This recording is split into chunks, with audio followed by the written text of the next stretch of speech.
before you today to introduce our esteemed chief guest, Dr. P. Arunachalam, a distinguished scholar and eminent academician. Dr. Arunachalam is an epitome of knowledge and expertise in the field of economics. Dr. P. Arunachalam is an emeritus professor at the Department of Applied Economics, Cochin, University of Science and Technology, located in Kerala. Career spanning over 34 years, he has made significant contributions to the realms of teaching and research. His association with research is extensive, having served the professor and head of the Department of Applied Economics on multiple occasions. Dr. Arunachalam and remarkable leadership skills were evident as he held this prestigious position for 3 years. Dr. Arunachalam and academic journey began at Loyola College, Madras, where he pursued his postgraduate degree. He obtained his MPhil and PhD degrees at Cochin University of Science and Technology. Notably, he was awarded a doctoral fellowship by Pondicherry University, a central university, in the year 1988. An ardent researcher, he has taken numerous research projects. His specialization lies in quantitative techniques and international economics. Currently, he engrossed a major research endeavor focused on digital economy of India and privacy and security. Dr. Arunachalam is an accomplished author, having published 2 books and edited 24 books on various economic issues. Furthermore, his expertise has been sharp through 179 articles published in national and international journals. Dr. Arunachalam has supervised and guided numerous scholars. He has produced 18 PhD graduates and has been guiding force for 70 MPhil scholars. He has received the Rajiv Gandhi Gold Medal Award and the Dr. Radhakrishna Gold Medal Award, Outstanding Scientist Award and the Bharat Vidya Ratan Award. These recognitions are testament to his immense contributions to field of economics. Dr. Arunachalam is actively involved in various professional bodies at national and international levels. He serves as a member of University Grants Commission, NET panel, and is also a SET panel member of Bharatiya University of Coimbatore. Ladies and gentlemen, it is an indeed an honor to have P. Arunachalam grace this event as our chief guest. Please join us in welcoming Dr. Arunachalam to the stage with a warm round of applause.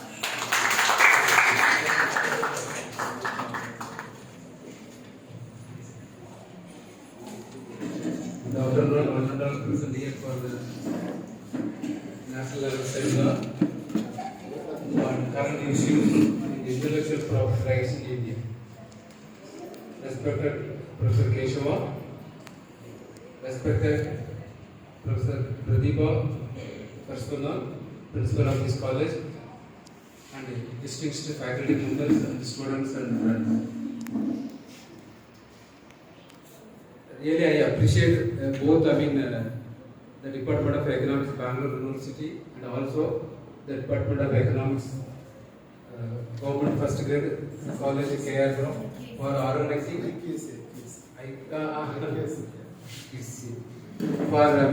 organizing a multidisciplinary subject, not directly related to economics, but subject which is related to, indirectly related to economics. At the outset, I am very thankful to the both, Bangalore University as well as the Department of Economics, the Government First Grade College, for having given me this very good opportunity to come over here and share certain views related to what is the current issues related to intellectual property rights. In fact, wherever we and myself and Kesava sir used to go, if he presents something in the beginning, we did not go much deep into the subject, because he used to come with all the information related to the topic, and we can just add some points and we can easily escape. And so I am not going to touch into the what Professor Kesava talked about in detail about intellectual property rights and which are the areas issues are there. But I am coming to from an economics point of view. What teachers, what students should do with respect to this intellectual property rights. For example, I can tell you that suppose what is here? Suppose if I ask you, what is here? What you will tell? This vacuum. What is there here? Nothing is there, isn't it? If I ask you, you will tell nothing is there. But if you ask a lawyer, he will tell that's a air. This air owned by this college. This air owned by this college. Since I am coming here to make a presentation, since I am breathing this air, I am supposed to pay something to this college. Because air inside this seminar hall is owned by government first grade college K.R. Puram, isn't it? If I am breathing this air, yes, nothing is here. It is for our people. We do not understand anything what is here. But at the same time, lawyers will interpret in such a way that something is there, it is owned by this college and I got to pay for that. This we should understand that one. Similarly, I can tell you that if there is a problem between husband and wife, if they are not sharing with their relatives, friends, father, their respective fathers, friends, or anybody else, automatically the problem will be solved within 2 days. If there is a problem between husband and wife, if they started sharing with their relatives, their friends, and finally what will happen? It ended with divorce. It ended with the divorce. Because people are waiting. This is without anything. The lawyers, make all the issues. The intellectual property rights is the outcome of the conspiracy of lawyers, not only in India, working at an international level.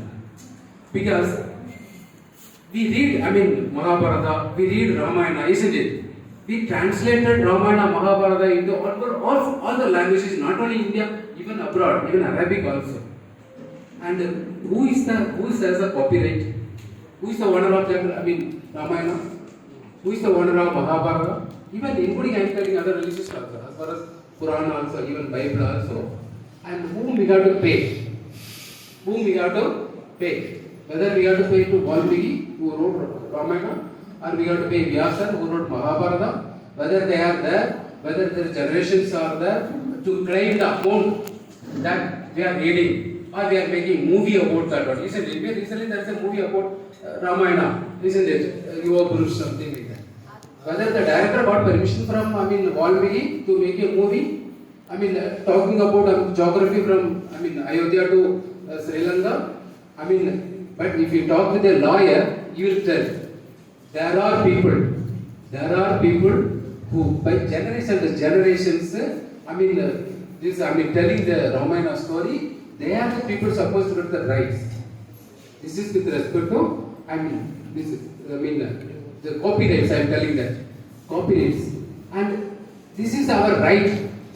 Being a Hindu of this land, being a citizen of this land, I have the right to learn, I have the right to read Ramayana, Mahabharata, or whatever, epics, poems which were written by our own forefathers. But lawyers will tell that you don't have that right. You don't have that right. You have to pay for that.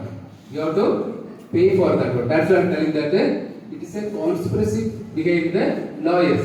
This fan, who invented this fan? Who invented this light? Is in Philips.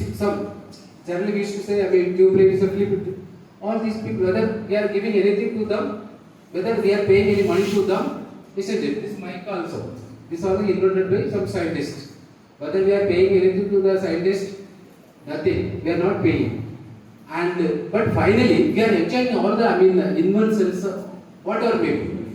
And also, Columbus went to America.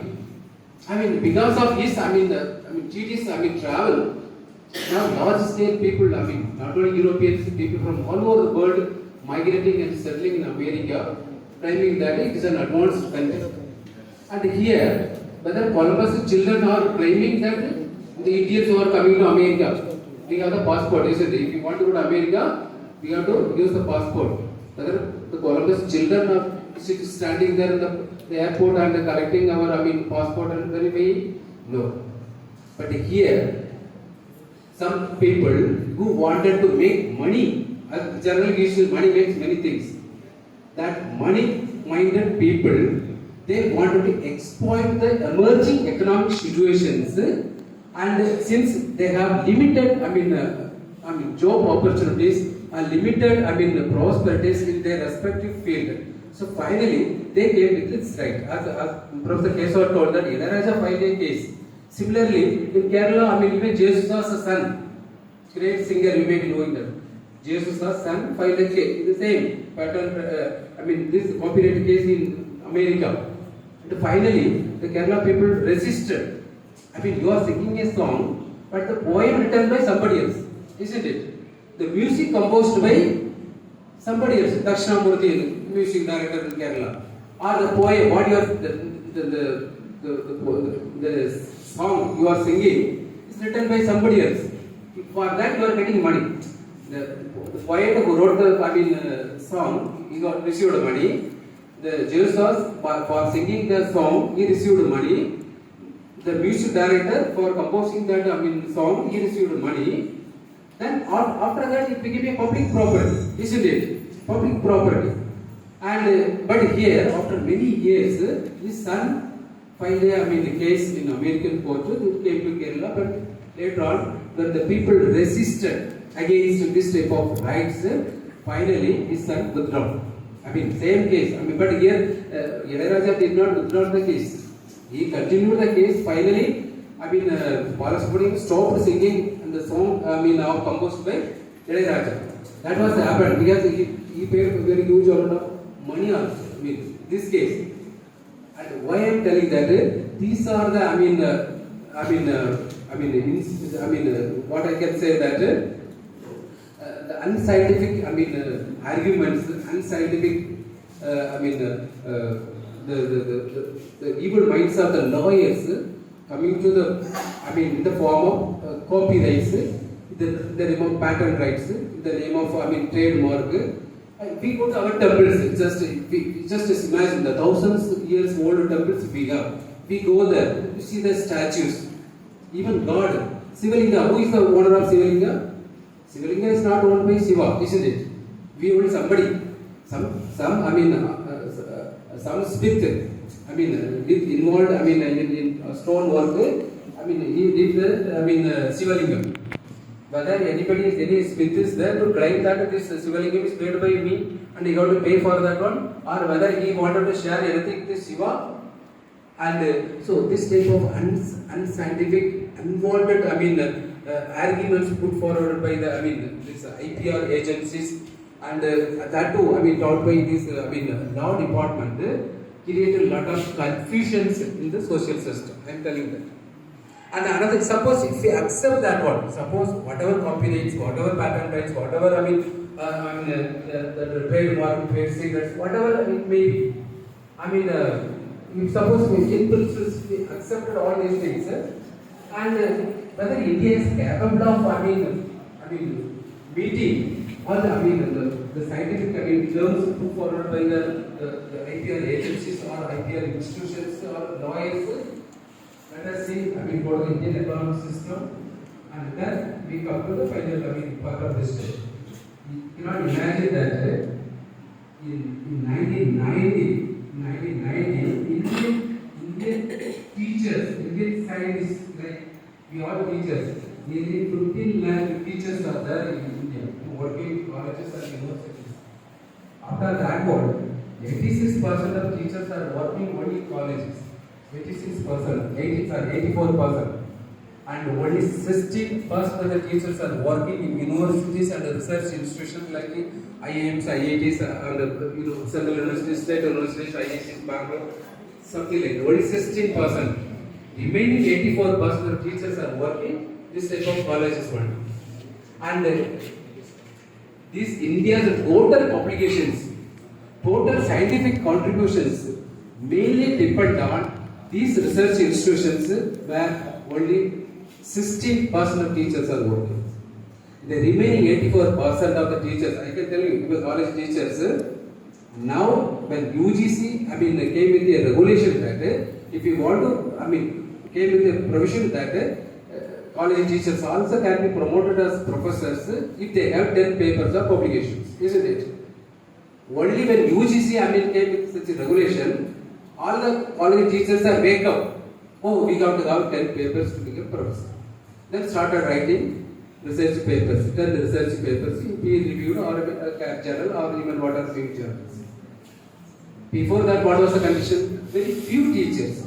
In fact, one point you have to remember that college teachers are more excellent.